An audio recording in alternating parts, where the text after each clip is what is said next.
guys, in this video we are going to learn about the bald eagle. The bald eagle is the biggest single nest of any kind of bird.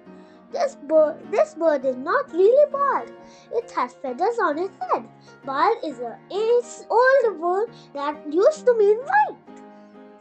Building and nesting, a pair of bald eagles usually stay together for life. They build a nest out of sticks and large trees and add it to it after a few years.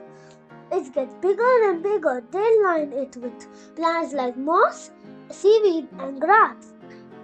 Over the years, the bald eagle nest can grow as big as a medium-sized car could fit in it. The home forest near lakes, forest marshlands, and coastal in much of South America. Mainly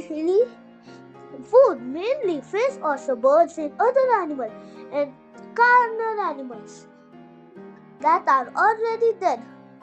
Eggs, white 1 or 2, 3 at a time. Chicks, after feather about 80 days. Size 1/3, 3/3 of a 5-year-old boy or girl.